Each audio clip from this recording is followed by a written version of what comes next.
ये भी तो हमारा समय से ख़त्म हो जाता है तो 12वीं चालू हो जाती है तो बेहतर रहेगा, क्योंकि बहुत बच्चे ऐसे होंगे जो लमसम में 50% सिलेबस कवर कर लिए होंगे सेकेंड ईयर की, जो टॉपर लिस्ट में जाते हैं सर। तो कंफर्म ये रखो कि भी फिर तैयारी में ही जुड़ना पड़ेगा हम लोग को। तो फरवरी अभी मान लो अभी आज 20-21 हो गया लगभग, तो हमारा मार्च 10 मार्च या 15 मार्च से हम लोग को चालू कर देना ही चाहिए, ठीक है। लेटेस्ट हम लोग का मान लो बोर्ड की जब पेपर ख़त्म होती है उस समय तक हमारी सेकेंड ईयर चालू हो जाना चाहिए। तो अब तो हम लोग खाली हैं, 3 घंटा 2 घंटा क्लास अटेंड कर सकते हैं, जितना जल्दी पढ़ सकते हैं। तो 2 घंटा कम से कम क्लास हम यहाँ अटेंड करते हैं तो हमारी सिलेबस ख़त्म हो जाती है। जैसे ख़त्म होती है 10 दिन केमिस्ट्री पढ़ा के ख़त्म हो जाएगी, 10 दिन में ख़त्म कर देंगे, ठीक ना। जो भी रुकी हैं सिलेबस है उसको कंप्लीट कर लिया जाएगा। देखो आज हम लोग को ताप का मापक्रम पढ़ना है, क्योंकि अब तो हम एक ही बैच पढ़ा रहे हैं ना। मान लीजिए आप लोग का 1 9th है, 2 बैच हैं, तो समय हम लोग के पास पर्याप्त हो जाएंगे। तो जब पर्याप्त हैं तो क्यों ना हम उसका फ़ायदा उठा लें, ठीक ना। तो उसका फ़ायदा आप लोग को उठाना ही पड़ेगा। देखिए स्केल ऑफ टेम्परेचर मतलब ताप को हम मापेंगे कैसे, स्केल कैसे करेंगे। ताप मापने के लिए एक यंत्र होता है, जिस यंत्र को हम क्या कहते हैं, तापमापी कहते हैं। क्या कहते हैं हम, मैंने ताप को मापने के लिए तापमापी का यूज़ किया जाता है, ठीक है। और ये मापने के लिए निम्न पैमाने होते हैं, उस पैमाने को हम लोग को जानना एकदम ज़रूरी होता है। जैसे एक लाइन हमने कहा ना, ताप का मापक्रम, ताप का स्केल ऑफ टेम्परेचर मतलब स्केल कैसे करते हैं टेम्परेचर का, तो वह हम जो है किससे करते हैं, अभी बताएं हम तापमापी से। किससे करते हैं, तापमापी से करते हैं, ठीक है। जिसमें हमारा थर्मामीटर आता है, थर्मामीटर को ही तो तापमापी कहते हैं, ठीक है। जैसे मीटर स्केल जिसको इंच पटरी कहते हैं, टेप हम लोग कई लोग बोलते हैं, ऐसे तापमापी को हम ताप मापने के लिए जिस यंत्र का प्रयोग करते हैं उसको तापमापी कहते हैं, और उसमें हमारा थर्मामीटर आ जाता है, ठीक है। अब इसमें निम्न पैमाने आते हैं। पैमाने कौन से होते हैं, तो हमारा होता है C/100, ये डिग्री सेल्सियस के लिए यूज होता है। बराबर अगर मान लीजिए फ़ारेनहाइट है तो F-32 हमारा होता है 180, 180 होता है, ठीक है। ये फ़ारेनहाइट के लिए है। अगर केल्विन है तो K-273/100 होता है, ठीक है। अगर र्यूमर है तो R/80 हमारा 80 होता है। ये फार्मूले होते हैं। आप जिसको जिसमें कन्वर्ट करना चाहते हैं उसको उसमें कन्वर्ट आप कर सकते हैं। जैसे मान लीजिए हमारा फ़ारेनहाइट में है टेम्परेचर 98.6 हम लोग के शरीर का फ़ारेनहाइट में होता है, ठीक है, या 37 डिग्री सेल्सियस होता है। हमारे शरीर का ताप कितना होता है, 37 होता है। तो जब 37 होता है उसको फ़ारेनहाइट में कन्वर्ट करना था, ये दो पकड़ लो। अगर डिग्री सेल्सियस है केल्विन में पकड़ना था। ताप को 4 पैमाने में मापा जाता है, 1 डिग्री सेल्सियस में, 1 फ़ारेनहाइट में, 1 केल्विन में, 1 र्यूमर में। 4 भाई र्यूमर है, ठीक है, 4 होते हैं। सब में से मन करे तो 20 कॉमन ले लीजिए, कॉमन लेके हटाएंगे तो C/20 निकाल लेंगे तो 5 हो जाएगा। बराबर F माइनस आपका है क्या है 32 है, इसमें से भी आप 20 निकालेंगे तो कितना होगा, ठीक है। बराबर हमें से 20 निकालोगे तो K माइनस आपका 273 है, ठीक। एव में से 20 निकलेगा 5 होगा। बराबर हाई R रहेगा, एव में से 20 कॉमन लोगे तो आपका कितना होगा 4। ये आपका मेन फार्मूले हो गया, मूल। ये रहा आपका मूल फार्मूले। अब देखो एक एक स्टेप इसमें से समझना आपको। देखिए अगर मान लीजिए हमारे शरीर का टेम्परेचर जो है 37 डिग्री सेल्सियस है, हमको फ़ारेनहाइट में बदलना है, कितना फ़ारेनहाइट होगा। तो एग्जाम्पल देखिए, जैसे मान लीजिए हमारा शरीर का टेम्परेचर 37 डिग्री सेल्सियस है, इसको फ़ारेनहाइट में हमको चेंज करना है, कितना फ़ारेनहाइट होगा। आप ये दोनों फार्मूले पकड़ लो, C/5 ले लो, बराबर F माइनस आपका 32 है, नीचे 9 है। C के जगह पे हमारा कितना है 37 है, तो ये 37 कर लो, नीचे 5 है, बराबर F माइनस क्या है 32/9 है। ये हमारा फार्मूला हो गया मेन। अब देखो यहाँ से कन्वर्ट करना है, इसको भेज दो यहाँ पे, तो हमारा F माइनस 32 अब बराबर हाई जाएगा तो गुणा होगा, 37 गुणे कितना हो जाएगा 9, और नीचे हमारा कितना है 5, ठीक है। अब गुणा कराओ, F माइनस हमारा 32 है, बराबर है गुणा कराएंगे 7 9 63, 7 9 63 बचा 6, 9 3 27 गो 6 गो 33, यही ना होंगे। फिर गुणा कराओ 7 9 63 के 3 हाथ में आयल 6, 9 3 27 गो 6 गो 33 को, ये हुआ, नीचे 5 हो गया। F माइनस हमारा 32 है, इसको भाग दे के देखो, मोबाइल ले भाग देखो, थोड़ा देखो एक बार ऐसे, इसमें 5 से देना है, 6 5 30, ठीक है, 3 बचा हाँ कट गया, हाँ यहाँ 6 रहेगा, ठीक है। और फिर 3 है, 3 उतार लो, 6 बचे 3, ठीक है। फिर आपका 3 कट गया, 0 बढ़ा 10.6, ठीक है। अब देखिए हमको एफ चाहिए, तो एफ चाहिए तो 32 इधर जाएगा तो आपका 66.6 है। आप 32 इधर जाएगा तो हमारा प्लस हो जाएगा कितना, 32। तो एफ बराबर जोड़ोगे 6 2 8 है और 6 3 9 10.6, इतना फ़ारेनहाइट आ जाएगा। मतलब अब हमारे शरीर का टेम्परेचर अगर 37 है तो 98.6 फ़ारेनहाइट हमारा टेम्परेचर होता है। ये डिग्री सेल्सियस को हम फ़ारेनहाइट में बदले हैं। अगर मान लीजिए यहाँ 30 है तो ऐसे ही चेंज कर लो, मूल फार्मूला हमारा ये होता है, ऐसे हो जाएगा। मान लीजिए हमारा डिग्री सेल्सियस है, उसको केल्विन में बदलना है, तो जितना रहता है ना उसमें एक काम होता है कि आप 273 जोड़ सकते हैं। यहाँ 272 लिखे हैं ना, यहाँ 273 होता है, ठीक है। 273 जो डिग्री सेल्सियस होगा, जैसे 5 डिग्री सेल्सियस है तो 273 में 5 जोड़ लो, 278 हो जाएगा। आना इस साल भी कर लो। मान लो हमारा है 10 डिग्री सेल्सियस और इसको हमको केल्विन में बदलना है, तो याद रखना 10 है ना, हमें 273 जोड़ लो, हमारा कितना होगा 283 केल्विन हो जाएगा। ये आंसर हो गया। नहीं तो फार्मूला उठा लो, है सी बटे कितना है 5 है बराबर के माइनस 273 है, यही ना है, अब बटे 5, 5 से 5 कट गया। सी के जगह पर मान लो हम 10 डिग्री सेल्सियस रखते हैं, 10 पे निकालना है, 10 12 जितना हो जो रही है ये रख दें है, या मान लो 10 रख देंगे। के माइनस 273 तक के निकालते हैं तो इधर जाएगा तो प्लस 10 प्लस 200 कितना 73, तो के बराबर कितना होगा 283 आपका केल्विन हो जाएगा। मतलब दिमाग में एकदम एक लाइन भर लो, ताप को मापने के लिए जिस यंत्र का यूज करते हैं उसको तापमापी, तो उसमें सामान्यतः थर्मामीटर का ही यूज किया जाता है, ठीक है। और इसको मापने के लिए निम्न पैमाने होते हैं। तो पैमाने में आपका क्या होता है, सी बटे 100 बराबर एफ माइनस 32 बटे 180 बराबर हाई देखो डिग्री सेल्सियस फ़ारेनहाइट है, केल्विन है, र्यूमर है। जिसको कहे जैसे डिग्री सेल्सियस को है फ़ारेनहाइट में तो हाई दोनों पढ़ लिए, फ़ारेनहाइट को कहे केल्विन में 3 दोनों पकड़ लीजिए, केल्विन को है र्यूमर में 30 को, चाहे डिग्री सेल्सियस को केल्विन बदलना है तो हाई पकड़ना है, फ़ारेनहाइट र्यूमर में कहे तो हाई पकड़ना है, हाई जिसको कहेगा उसको कन्वर्ट करके ले लेंगे।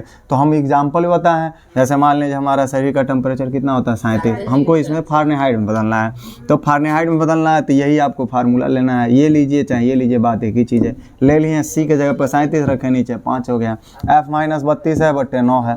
हम क्या किए, इस 9 को भेज दिए यहाँ पे, गुणा हुआ तो गुणा हुआ 37 गुणा 9 बटे 5, गुणा करेंगे इतना, भाग देंगे 66.6 आएगा। हमको एफ चाहिए, फ़ारेनहाइट चाहिए 1 तो इसको इधर भेज देंगे, हमारा प्लस हो जाए, आंसर हो जाता है। इसलिए 37 बराबर कितना होता है, तो 98.6 फ़ारेनहाइट हमारे शरीर का टेम्परेचर होता है। इससे अधिक होगा तो हमारे शरीर के जो एंजाइम हैं और हार्मोन्स है वो सही तरह से एक्टिव नहीं होंगे, काम नहीं करते हैं। आप बायो में पढ़ते हो, क्योंकि किसी भी एंजाइम को काम करने के लिए एक निश्चित टेम्परेचर की आवश्यकता होती है। इसलिए खाना खाने के बाद से आप कोल्ड ड्रिंक पीते हो ना, खाना नहीं पचता है, बात समझ रहे हो। ठंडा पानी पियोगे आपका भोजन पचेगा नहीं, क्यों, क्योंकि उसका टेम्परेचर डाउन करेगा। क्योंकि हमारे जब भी हम भोजन करते हैं तो उस भोजन की टेम्परेचर जब 37 होगा या हमारे शरीर के टेम्परेचर के बराबर होगा तब भी पचेगा। इसलिए आप गर्म खाना खाते हो तो बहुत आसानी से डाइजेस्ट हो जाता है, और ठंडा खाना आराम से डाइजेस्ट नहीं होते हैं, क्योंकि पूरी हमारी बॉडी उसके टेम्परेचर को बनाएगा तब तो खाना पचेगी। शरीर के बराबर टेम्परेचर होगा तब तक वह आगे, मान लीजिए अमाशय से सीधे चली गई आंत में, तो फिर वो डाइजेस्ट नहीं हो पाएंगे, आपका पूरा अवशोषण सही से नहीं हो पाएगा, सारे एंजाइम नहीं, क्योंकि उसका एक टाइम होता है कि हाँ अमाशय में इतने समय तक भोजन हमारा रुकेगा, फिर उसके बाद आगे चला जाता है। इसलिए हमको कभी भी जो है ठंडे भोजन या ठंडे भोजन के साथ ठंडा कोई पानी ड्रिंक हो गया या कोई भी मतलब पेय पदार्थ हो गया उसको नहीं यूज करना चाहिए। कभी भी खाने के बाद कहा जाता है एक गिलास गर्म गुनगुना पानी पीजिए, या एक गिलास आप वह ले लीजिए, दूध ले लीजिए, या खाने के बाद से कहा जाता है एक गिलास जूस पी लीजिए। ये सब बहुत पौष्टिक होते हैं जो हमारे शरीर के टेम्परेचर के बराबर तत्काल हो जाते हैं। अब बहुत लोग फ्रिज वाला पानी पीते हैं या कोल्ड ड्रिंक यूज करते हैं, तो कभी भी नहीं, आपकी स्वास्थ्य हमेशा ख़राब हो जाएंगे। और हमने बताया ना, जब तक टेम्परेचर बराबर होगा तब तक वो आगे चला जाएगा। एक तो है टेम्परेचर उसकी डाउन है, आपके जहाँ जाएगा कलेक्ट हो रहा है अमाशय में जाकर पेट में हमारे, तो उसकी भी टेम्परेचर डाउन किया, तो फिर उस टेम्परेचर को मेंटेन करने के लिए एनर्जी चाहिए, उष्मा चाहिए, शरीर फिर प्रोवाइड करेगा, उसके बराबर होगा तब डाइजेस्ट होगा। इसलिए धिकले धिकले लोग देहात के कहते हैं धिकले धिकले खाना खाओगे तो खूब पचेंगे जल्दी। अब देखो ज़्यादा ही हम भोजन करते हैं, 2-3 रोटी एक्स्ट्रा ही खा लेते हैं, तो ये चीज़ें होती हैं, ठीक है। तो चलो लिखना चालू करो, इसको एग्जाम्पल में डाल लीजिएगा, ठीक ना।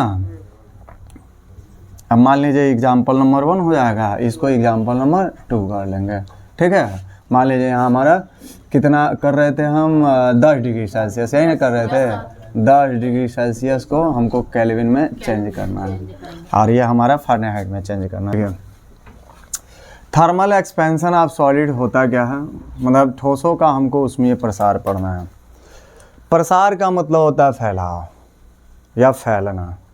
अब ठोस में ताप के कारण फैलाव कैसे कैसे हो सकता है, जैसे किसी चीज़ का अगर हम किसी में भी मतलब कोई भी सॉलिड है उसका अगर हम टेम्परेचर बढ़ाते हैं तो उसमें एक्सपेंशन होना चालू होता है, फैलाव होना चालू होता है, प्रसार होना चालू होता है।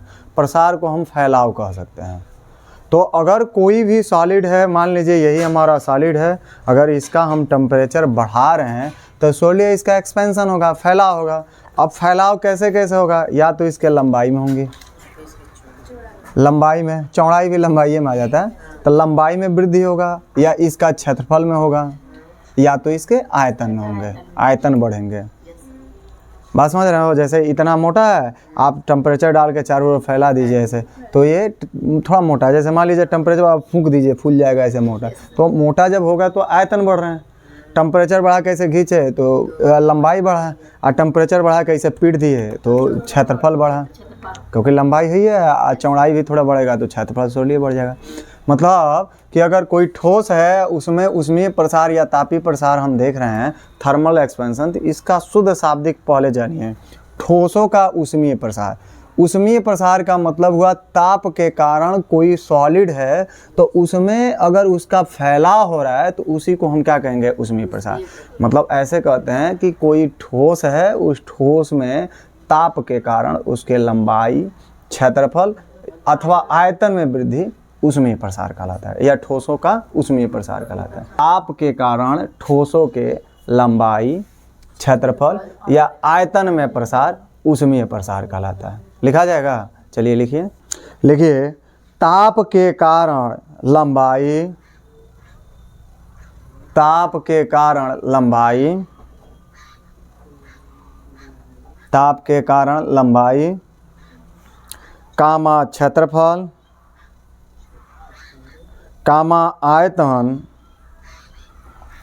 में प्रसार, ताप के कारण लंबाई, क्षेत्रफल, आयतन में प्रसार ऊष्मीय प्रसार कहलाता है।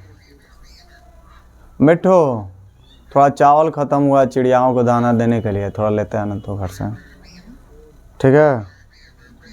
ताप के कारण लंबाई, क्षेत्रफल, आयतन में प्रसार ऊष्मीय प्रसार कहलाता है। ताप के कारण लंबाई, क्षेत्रफल, आयतन में प्रसार ऊष्मीय प्रसार कहलाता है।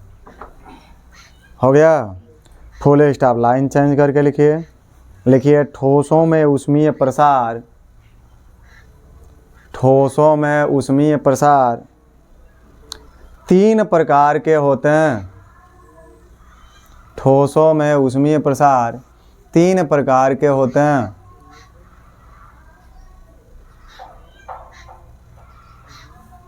ठोसों में ऊष्मीय प्रसार 3 प्रकार के होते हैं।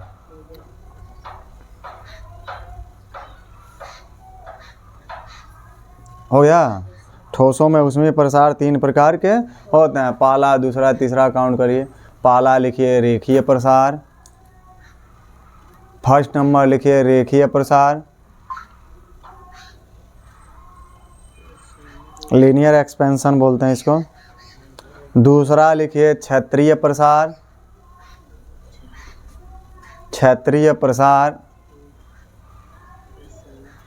और तीसरा लिखिए आयतन प्रसार, वॉल्यूम एक्सपेंशन।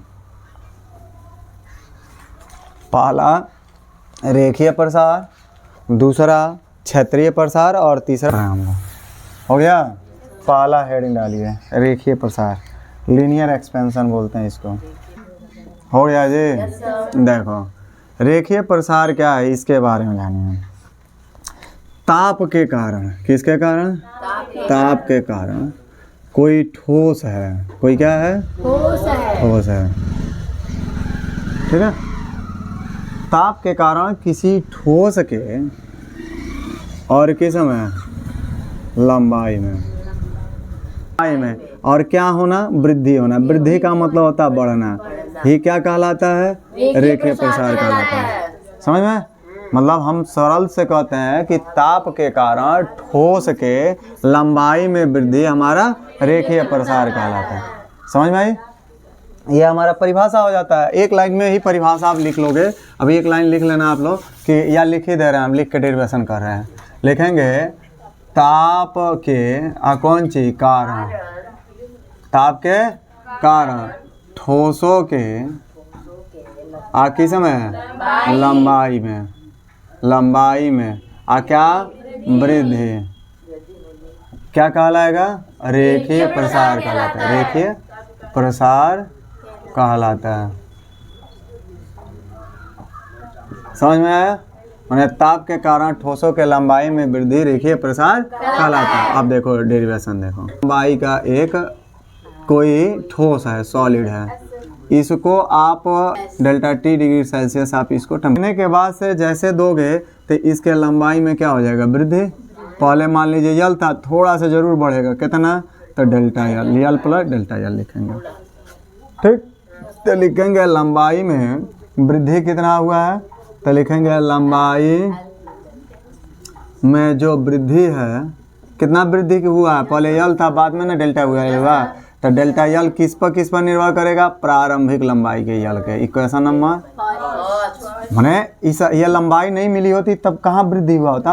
और इससे यह सिद्ध होता है, मान लीजिए यह लंबाई का टेम्परेचर दिए थोड़ा सा बढ़ा, इसका मतलब यह होता है कि जितनी लंबाई बढ़ाओगे उतना ही वृद्धि भी बढ़ेगा। मान लीजिए छोटा सा है, इतना बड़ा है, तो इसको टेम्परेचर जाकर बहुत खींचोगे तो इतना आएगा, बहुत खींचोगे इतना, और इतना बड़ा है तो इसी हिसाब से तो खिंचाव भी तो ज़्यादा होंगे, लंबाई भी बढ़ेगी। जैसे मान लीजिए कोई चीज़ छोटा है, जैसे ये है, तो इतना ही बड़ा आयतन है तो इतना ही तो इंक आएंगे, बहुत आएंगे तो इसमें आपका 30 ml 40 ml 50 ml इंक आएंगे। थोड़ा और बड़ा रहेगा, थोड़ा और ज़्यादा आएंगे, थोड़ा और बड़ा हुआ यही कंटेंट तो और ज़्यादा आएंगे।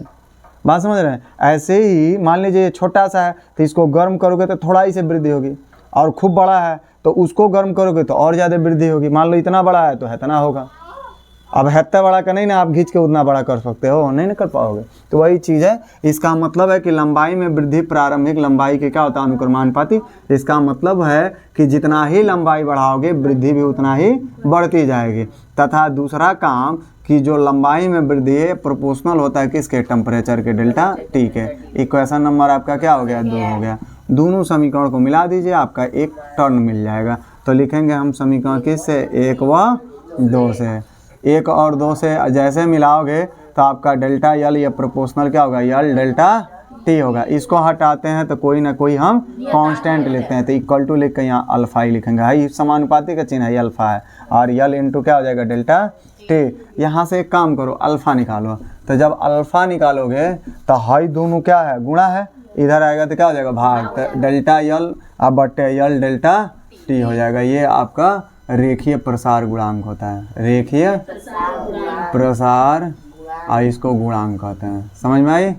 आप देखिए, यदि यल जो लंबाई है प्रारंभिक, उसका मान हम एकांक कर दें, 1 मीटर कर दें, तथा टेम्परेचर जो है डेल्टा टी वह हमारा 1 डिग्री सेल्सियस हो तो उस कंडीशन में क्या हो जाएगा? पुट करिए तो अतः अब आपका मिलेगा अल्फ़ा वह हाई 1 मतलब डेल्टा यल बटे 1 गुणे 1, तो आपका अल्फ़ा बराबर क्या हो जाएगा? डेल्टा यल होगा ना। अतः यहाँ से परिभाषा देखिए, लंबाई एकांक, इसी की परिभाषा है एकांक लंबाई के क्षण का कौन चीज? ताप 1 डिग्री सेल्सियस बढ़ाने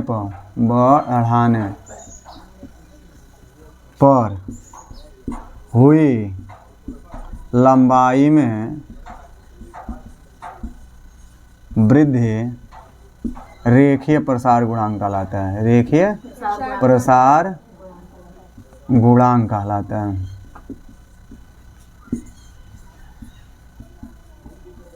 समझ में आया? मतलब हम सरल से कहते हैं पहले रेखीय प्रसार की परिभाषा है, तब रेखीय प्रसार गुणांक की है। हम कहते हैं कि ताप के कारण ठोसों के लंबाई में वृद्धि क्या कहलाएगी? रेखीय प्रसार कहलाएगी। पहले यल था, टेम्परेचर दिए कुछ दिए होगा थोड़ा सा या वृद्धि हुई होगी, मान लो इतना बड़ा है टेम्परेचर, ये थोड़ा सा हो गया, कितना हुआ डेल्टा यल, तो दोनों जुड़ेगा। पहले मान लीजिए 5 मीटर था, थोड़ा सा बड़ा 1 मीटर, तो 6 मीटर हो जाएगा। अब लंबाई में वृद्धि डेल्टा यल क्या होगा, तो प्रारंभिक लंबाई का अनुक्रमानुपाती होगा और ये टेम्परेचर के होंगे। दोनों समीकरण को मिलाते हैं तो हमारा ये आता है। यहाँ से अल्फा निकालते हैं तो भेज देंगे, भाग हो जाएगा। अगर लंबाई एकांक हो, टेम्परेचर 1 डिग्री सेल्सियस हो, तो अल्फा बराबर डेल्टा यल बटे आपका 1 गुणे 1 हो जाएगा, बचेगा क्या, 1 से 1 गुणा कर दोगे तो आपका 1 होगा, अल्फा बराबर डेल्टा यल। मतलब हम कहते हैं एकांक लंबाई के छड़ का टाप अगर 1 डिग्री सेल्सियस बढ़ाने पर हुई लंबाई में वृद्धि ही क्या कहलाएगी, रेखीय प्रसार। ठीक है, बंद करो।